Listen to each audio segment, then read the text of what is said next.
and welcome to Beyond the Bio, the recap. In these short recap episodes, I'm reflecting on Monday's show and coming up with an action that you can take today.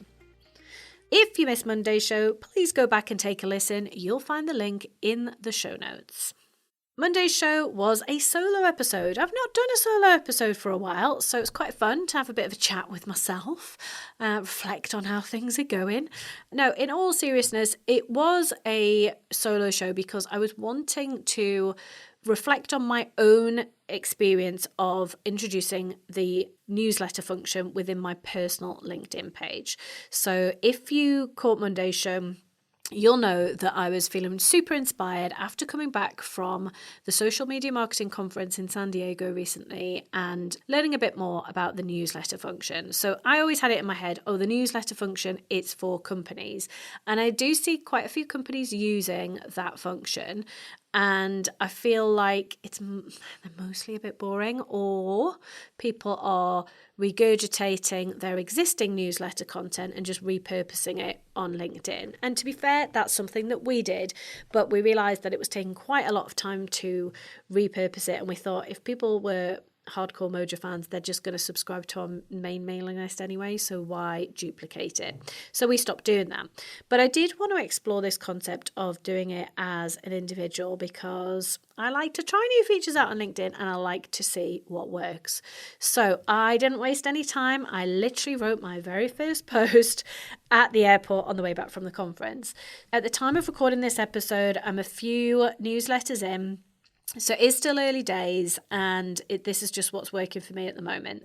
What I found was that for a platform that is mostly really hard to work out what's missing and work out, where things need to be, actually the newsletter function was fairly intuitive. It was quite easy to use. It guides you around, you can put spaces in, breaks in. You can include links, you can include video, you can include images. And I think there's even a guide somewhere on LinkedIn that tells you what the best practice is for newsletters. There is quite a bit of support there, which is helpful. And like I say, I'm a few in now and they've been quite easy to put together. So all good, right? I talked through the 3 newsletters that I've already done. And I shared the stats in my analytics to show you how they have performed. And if you missed that, you need to go back and take a listen because I'm not going to give you that information again. So you do need to go back and have a listen to Monday's show to get the stats. I gave an overview of the content of those so far. I talked about the stats and also I was able to see that increase linked to the fact that after I'd got that first episode out, LinkedIn was giving people the opportunity to subscribe by email as well, which had a huge impact on the number of people that were then going on to read the newsletter. And it does give you that breakdown of how many emails went out, how many people opened them, how many people then went on to read the newsletter. So interesting and powerful stuff.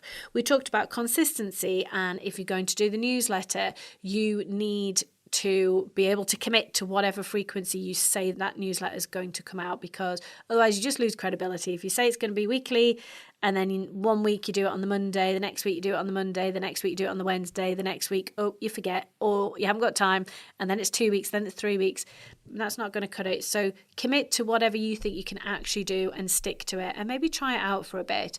I haven't decided how long I'm going to keep doing the newsletter, but at the moment I'm enjoying it. I've got enough to talk about and I'm seeing an impact in those stats. It's probably it's too early to tell what it's doing for me sales wise.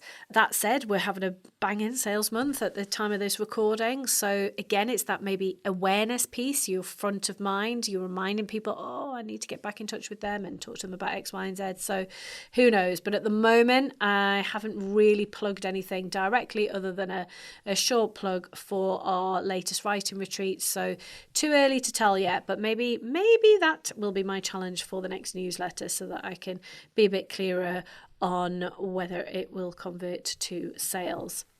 Take action for this week. What's it going to be? Couple of things actually. So if you're ready to dive into the world of newsletters, then the take action is going to be get on with it, get cracking, do all the things to commit to whatever your consistency is going to be and get on with it. if you don't have the time yet, or it's just not quite the right time for you to get stuck into newsletters, but you are a bit interested, then my suggestion is going to be to go to the newsletters tab at the bottom of your profile and have a look at whose newsletters you're following. Give it a bit of a tidy up, give it a bit of a spring clean, and maybe remove some that are inactive, the ones that said they were going to do weekly that haven't posted for 3 years. Get rid of those, but also have a look and see who else is doing newsletters. Who else can you sign up to? Because what is going to be great about signing up to other newsletters on LinkedIn is going to be that inspiration piece. Who's doing it well? What kind of style do you like? How often are they posting? How long are their posts? Which features are they using within it? Are they using the videos? Are they using images? Where are they sending people? So all of those sorts of things are going to help you in terms of working out what it is that's going to work for you as well. So they are the take actions. Choose which one best suits you. As always, let me know how you get on, and I will see you for the main show on Monday, where I have a very interesting guest. Join me on Monday. See you next time.